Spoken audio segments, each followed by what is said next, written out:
All right, so first play we're going to look at, 2nd and 2, one of the Patriots' first offensive plays. What's going on, everyone? Mike Kadlick, Taylor Kyles here for CLNS Media, back with another episode of the Patriots Daily Podcast, a live emergency episode powered by PrizePicks and powered by some new news in the NFL, and that is the Patriots News. Exactly. It's a crossover episode with the New Heights guys. No, but new news here across the NFL, and that is that the Patriots are set to release wide receiver Stefon Diggs at the start of the new league year next week. Something that I think was relatively, if not expected, definitely people knew this was going to be a possibility. Whether the Patriots would retain Diggs on the contract he was on, restructure something, or end up giving him this guaranteed money, or the upfront money that was supposed to come next week should he have been on the roster next week. But that is not the case, as they are moving on from the wide receiver after just one season in Foxborough. He put up 1,000 yards. He helped, along the way with Drake May's development and helping him turn into an MVP caliber quarterback, and someone who, ultimately was second on that list. Came back a lot faster than I think anyone expected from an ACL injury. And I think overall in the locker room and what he was a net positive for the Patriots, but it ends after just one season. Now this comes on the heels, which is why Taylor was laughing when we started the show. This comes on the heels of some news that we talked about a little bit yesterday, and that's that Alec Pierce is going to hit free agency, wide receiver from the Colts, and that today he spoke on the Up and Adams show with Kay Adams and basically said that he's going to test his market. So don't know if these two things are related or what, but big news out of Foxborough. The Patriots are releasing Stefon Diggs. So Taylor, I'll ask you your thoughts on, first we'll start with Diggs and then we'll go to Pierce in a second. Just your thoughts on the fact that they did end up making the move to cut bait with Diggs after just 1 year. Yeah, I was kind of back and forth on whether the Patriots should just eat it, take the guarantees and just make sure that you're set for your Z slot type and your number one receiver. I mean, Stefon Diggs had the highest catch rate in the NFL last season and was primarily a short threat, but also was very reliable in the intermediate part of the field. Didn't get a lot of deep targets, but he caught most of the ones that he did get.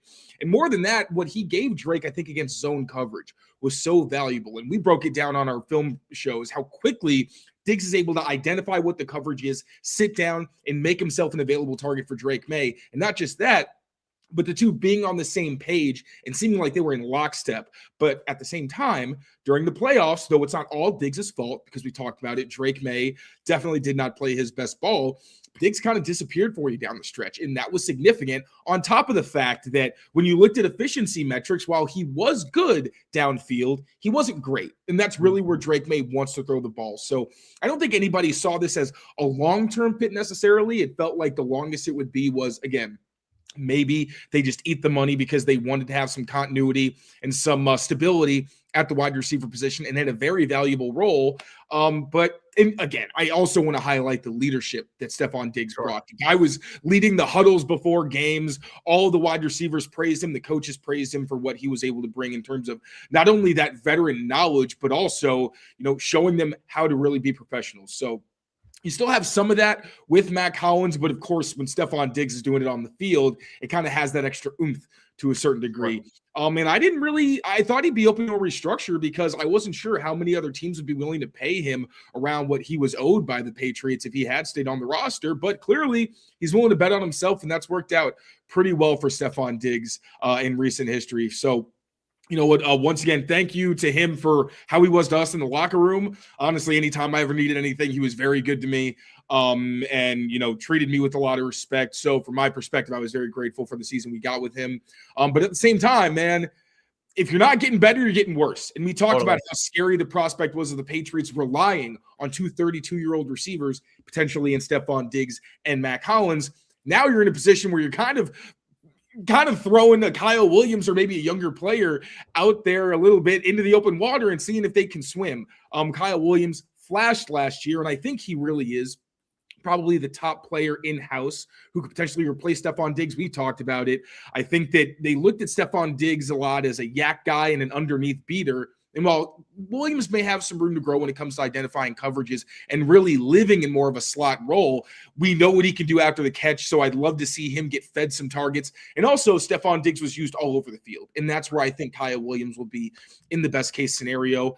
And then if you look ahead to the draft, even and some potential options they could have to fill in that role, because we were thinking of Denzel Boston's, Malachi Fields's, guys who could potentially be that X receiver. But given the more recent news, and this is why it's very valuable to start talking about draft prospects after free agency, is because you have a better idea of what the roster is going to look like. So now I'm kind of honing in more on a Casey Concepcion or an Omar Cooper Jr. if either one of those guys falls to the Patriots at the 31st pick.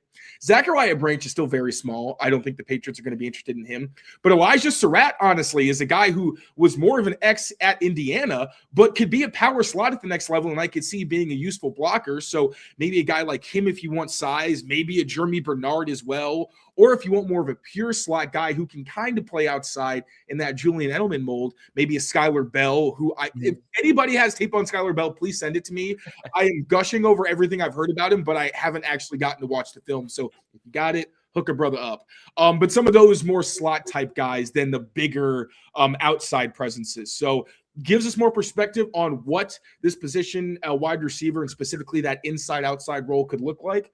I also see in the chat, Efton Chisholm, also an opportunity for him. We can't forget how reliable he was, not only in the summer, but in limited opportunities in the regular season. So, yes, he will be in the competition, but at the same time, I think you'd like to add someone with more explosiveness and who is more of a natural fit, because you also don't want to keep Kyle Williams strictly in that Z slot role because he's got some X versatility as well. So a lot of things I'm processing as this happens. A lot of moving parts. Live podcast and a lot of moving parts. But while again, very grateful for all that Stefon Diggs did while he was here, you knew that you were going to need to get better, younger, more explosive at the position. And now we just know for a fact that the Patriots will be moving on past this point and into their new league year without Stefon Diggs. Yep, in the room now looking like Kayshon Boutte, Efton Chisholm, Pop Douglas, Mac Hollins, and Kyle Williams as well, John Giles, Jeremiah Webb, guys who were on the practice squad.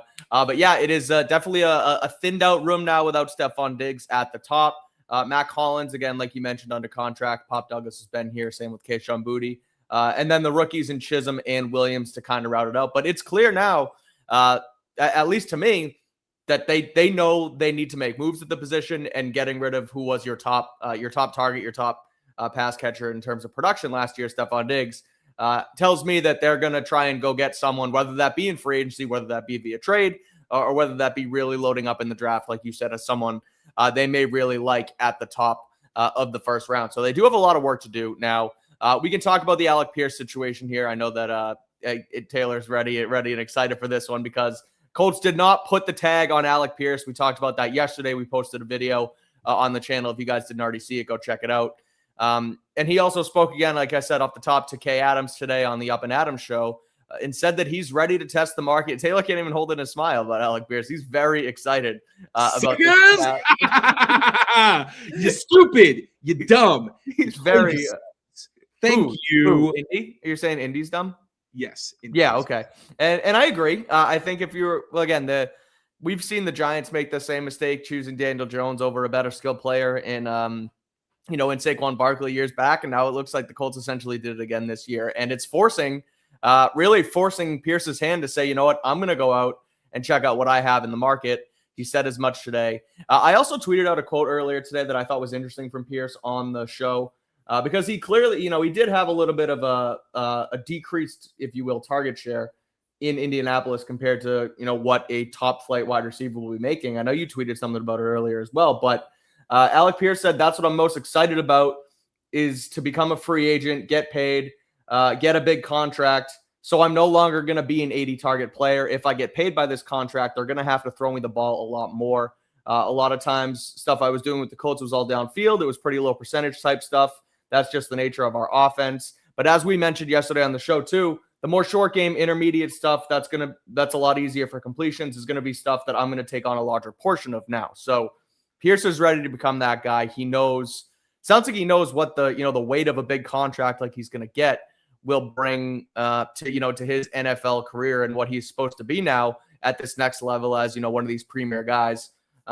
So taking what we talked about yesterday, looking at the Diggs news, and the fact that Pierce is likely going to hit the open market, is this the guy for you? Is this A1 number one? Are we still talking AJ Brown? Are we still waiting for the draft? Like, is Alec Pierce your guy? And do you think you can trust him as more than just the deep threat that everybody thinks of and more of a possession intermediate target type player that can really add another level to Drake May and this Patriots offense? Alec Pierce is the guy this offseason. I have said that he is my Milton Williams, where if the Patriots lose out on him, I'm going to crash out live. Like, it's just going to happen because I do think he can. What if he goes back to Indy? Would you still crash out? At this point, he's not going to say that and go back to Indy before he actually hits the market. And I think that makes sense because I never bought really. And I wanted to manifest, but I also didn't want to jinx it. It's a very fine line you got to walk. But we talked about it off camera. I don't know if we mentioned it on, but it didn't really make sense for him to sign with the Colts when you're going to have teams busting down the door to try to get your services, offering you $30 million a year. Right. Are the Colts really going to pay $30 million a year?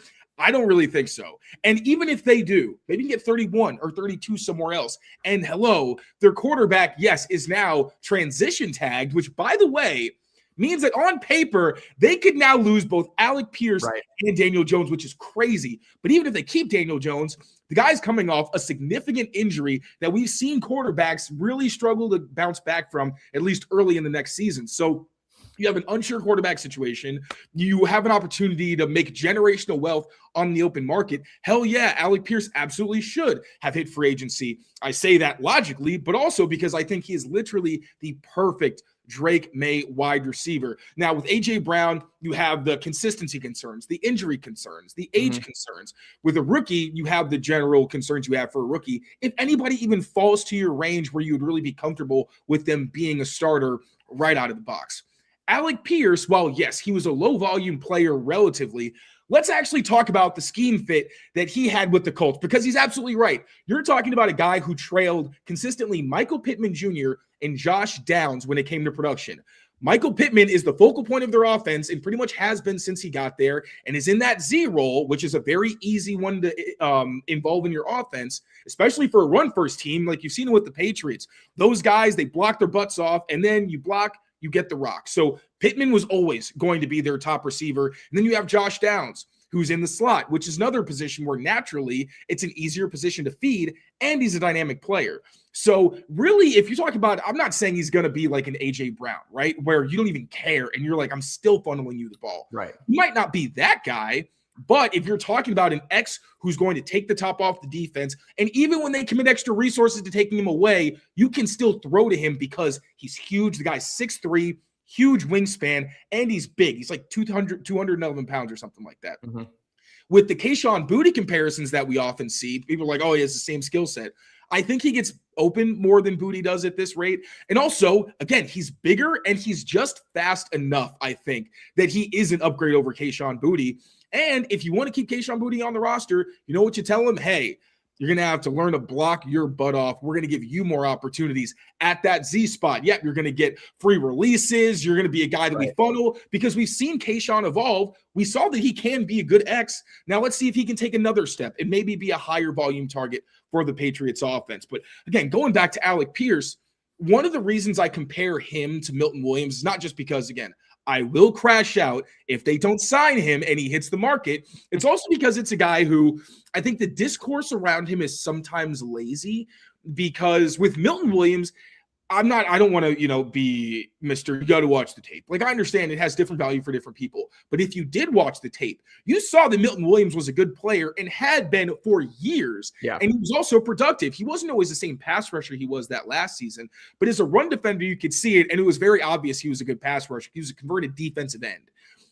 But he was on an Eagles team where not only did they have two bona fide starters who were two of the best players at their positions, they also had a fourth guy who immediately replaced Milton Williams and produced at a similarly efficient level.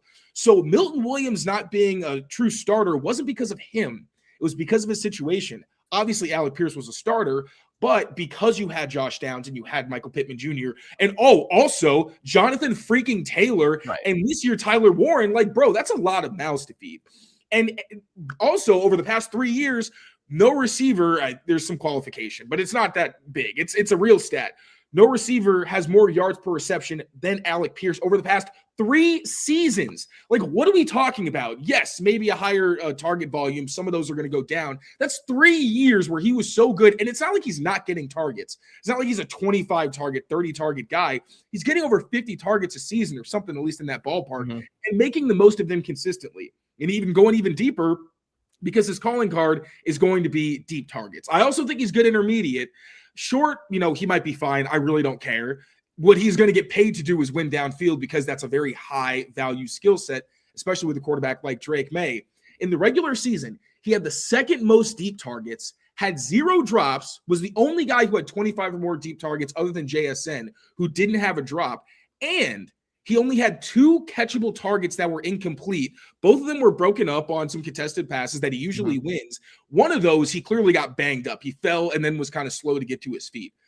So that's the kind of efficiency you're talking about. And that's been this guy's calling card. So the fact that he's excited to be in an offense where he can have an expanded role, and he's not going to be a 100 target guy just going deep and going intermediate. Right. You're going to need to see a little bit more from him. And frankly, from what I saw on tape, I don't think he's a good enough blocker to be a full-time Z right now. So maybe he is more of an X who you move around to create mismatch opportunities. But yeah, man, I just unloaded the chamber. I love Alec Pierce's fit. I don't think there's a single quarterback in the NFL who's a better fit for Alec Pierce right now, or really long-term, than Drake May. And I don't know that there's many receivers that you can realistically get who are a better fit for him right now, given we know Drake wants to throw deep. He wants to throw the goes. He wants to throw the posts. That's where Alec Pierce thrives. And he's a big target over the middle on those big dig routes as well. So, this is a fantastic fit. And if I'm the Patriots, again, I'm looking at this like Milton Williams, where, this team wants to pay you X amount of dollars.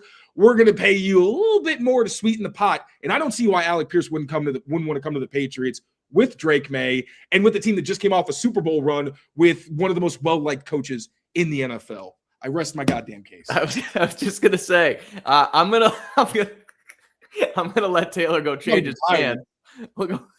Go let Taylor change his pants, and I'll tell you guys about our friends over at Prize Picks, and then we'll wrap up, give some final thoughts, talk a little bit more about the Diggs angle to this, and figure out where the Patriots are at heading into next week's free agency frenzy, which now shapes up to be a big one. But before we get to all that, let's talk about Prize Picks, because as you guys know, this episode and every single episode of Patriots Daily is powered by Prize Picks. Shoot your shot on Prize Picks and get $50 instantly in lineups when you play just $5. That's right.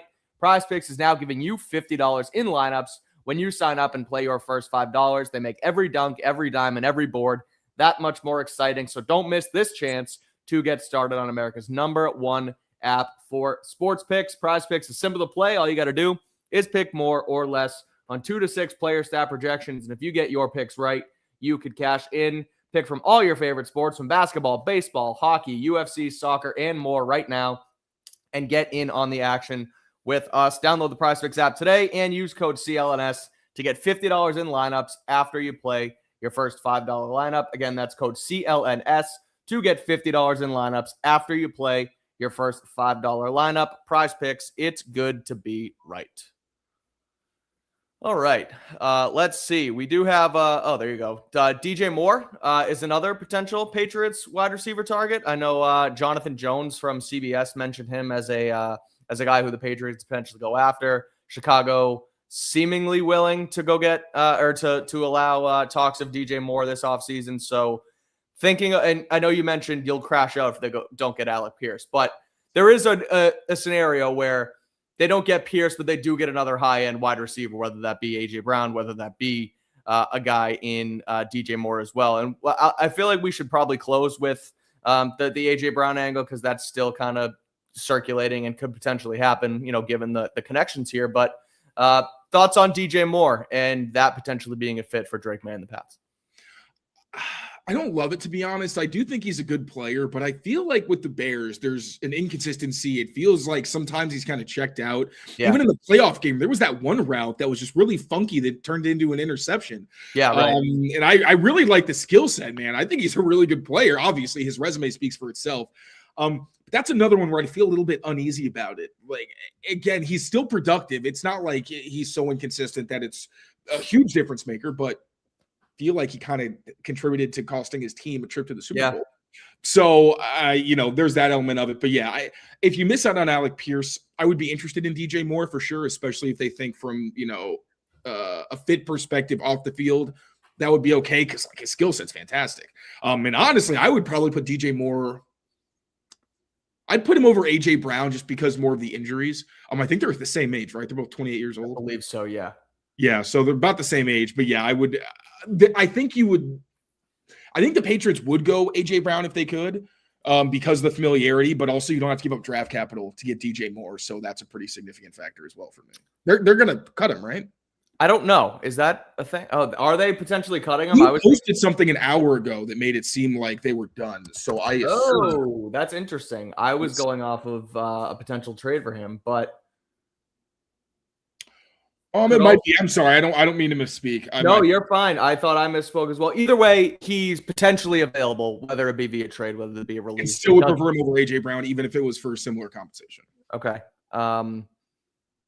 Are you continuing to wait away from AJ Brown? Do you think that makes any sense here? Because again, the latest reporting, I believe this morning from Diana Rossini, was that the Eagles are not moving on their asking price, and they want a first round, potentially that was Mike Garafolo actually had this, that AJ Brown is looking for, or the Eagles are looking for a first round pick plus a potential second round sweetener in exchange for AJ Brown, which if you're the Patriots looks like 31 and potentially a pick in the 60s that you have as well. So it feels like pretty steep for a guy who we've known has some injury history, though he does have a connection with Mike Vrabel, but has also been a bit of a struggle on and off the field for the Eagles in the locker room. So, if it turned out to be, okay, we cut Diggs, we miss on Pierce, we trade for AJ Brown, what is your excitement / comfort level with a move like that?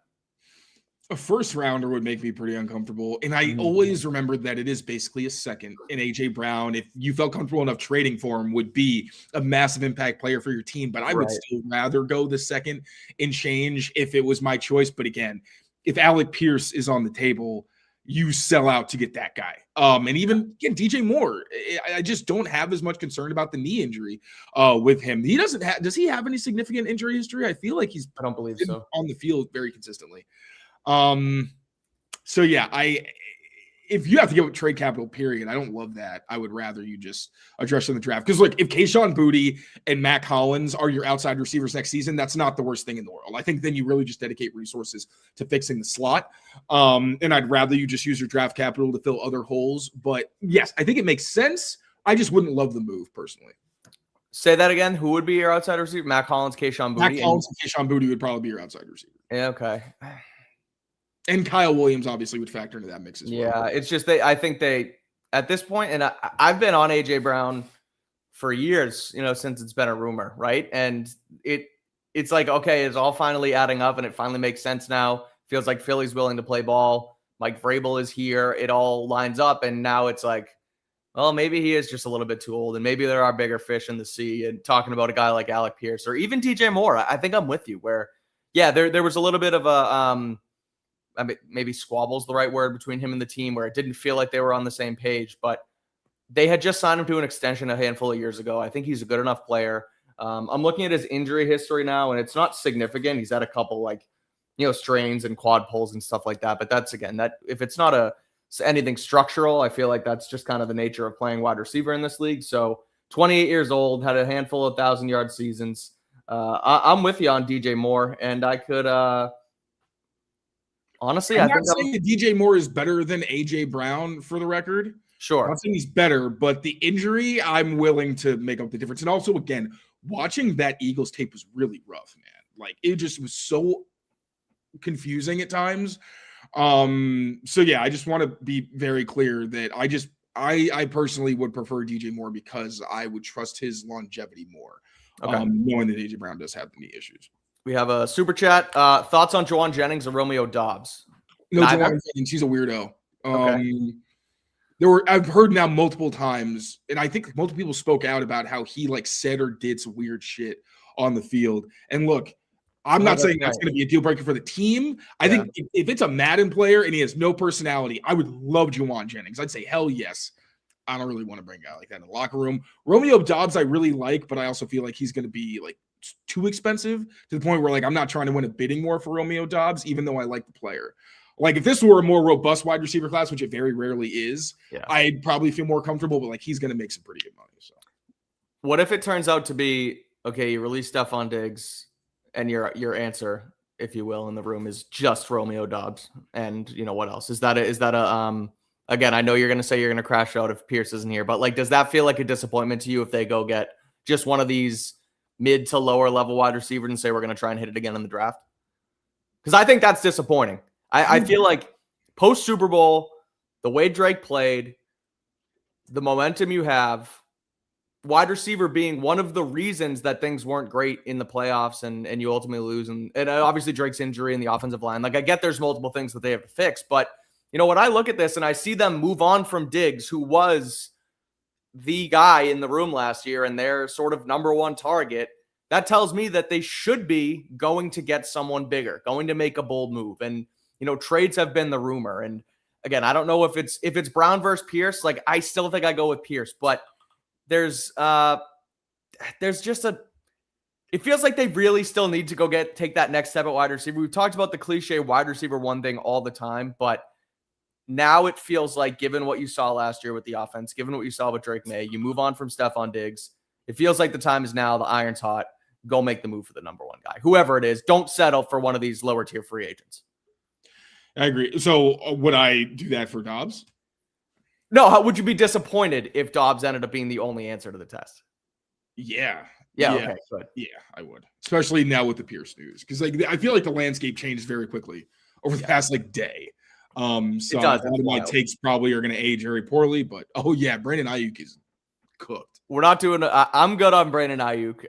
Had to bring up the super chat because Jeff threw it out there. But like even Kyle Shanahan basically called him out for being like, I haven't heard from him in God knows how long, and I've never even seen that happen before. And he posts. I think there was one post that went around about him that was fake.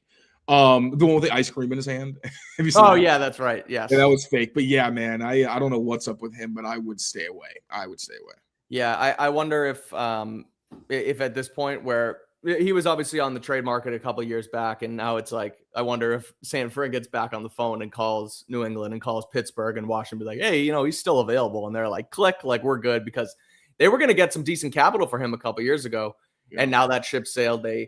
I don't know if they're going to end up losing out on the guaranteed money they gave him. Apparently they were trying to get themselves out of it because he essentially went. I think they can, yeah. But it's definitely conduct detrimental, I think. Long story short is, you know, torn ACL, which I mean, we saw last year with Diggs, ultimately doesn't become that big of a deal. These guys can recover from it. 27 years old, so a year younger than DJ Moore and then AJ Brown, but with matter. He could be 22. The conduct is iffy to me, and I think that ship has sailed. Sorry, I'm just looking at the comments to see if we got anything else. But I mean, the big news here is, again, Stefon Diggs released by the Patriots. He will no longer. Oh, that's the wrong one. Will no longer be with the club. Is out. The news is that he will be released at the start of the league year, which will be next Wednesday. Patriots owed him $6 million, or his contract owes him $6 million in guaranteed money. So I believe that goes to, I think that will be the team who ends up picking him up. I'm not 100% sure on the contract stuff, but regardless, the Patriots get out of that money, and his $26 million cap hit will be significantly lessened now that he is released. So that is the Diggs news. We will keep an eye out for anything Alec Pierce related, anything AJ Brown related. Any other Patriots news and notes, we will be live here on Patriots Press Pass for all of it. Before we get out of here, Taylor, any closing thoughts on the Diggs news and the now potential fact? I know we just went over it, but the fact that Alec Pierce, another super chat. Yeah, there's just one. No, Mike Pittman Jr. I mean, if Alec Pierce is not a Colt, I would be stunned at this point if he goes back to the Colts. So that means Mike Pittman Jr. is probably locked in. Like, he's going to continue to be their number one. Final thoughts, man.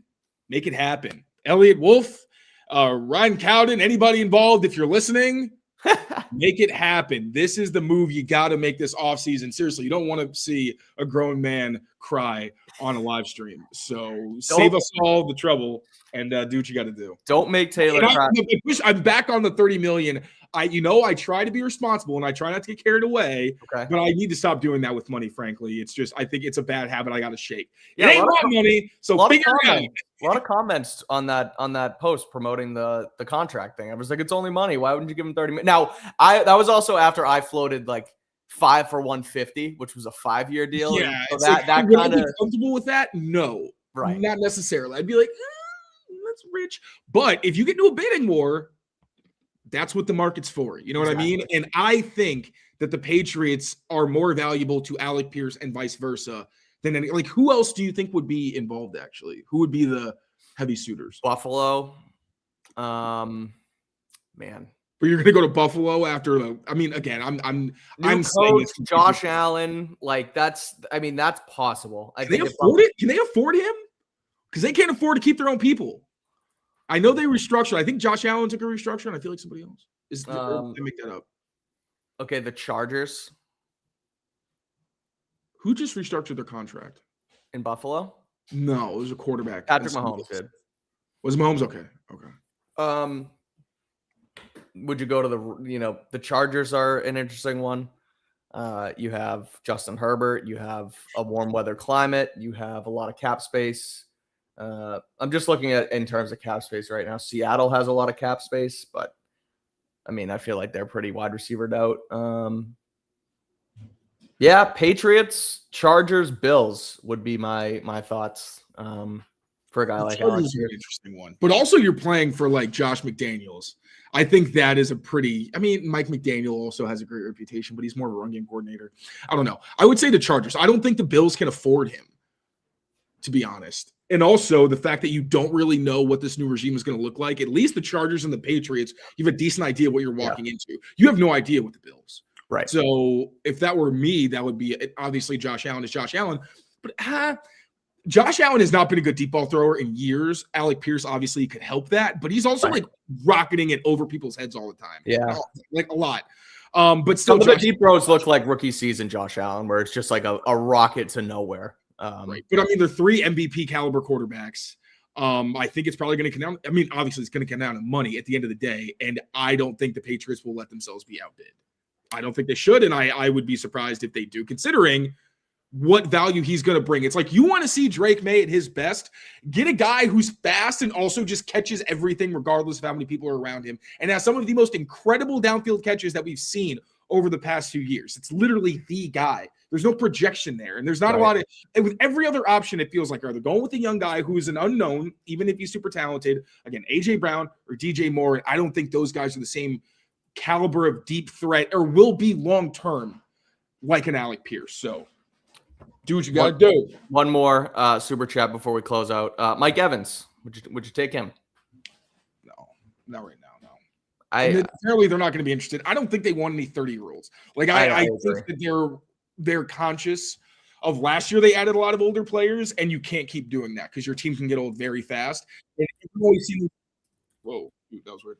And anyone we've heard them connected to reportedly is like under 30 pretty much. Yeah. So it feels like they're kind of setting a cap on that kind of thing. And that's where we were talking about it a little bit last night when we did the Trey Hendrickson segment. Like, I'm okay with it, but I don't love the idea. Like, I want them to get younger, but get better at the same time. And it's obviously that's what everybody wants to do, but go pay a little bit more, get the younger guy, keep him here longer if you can.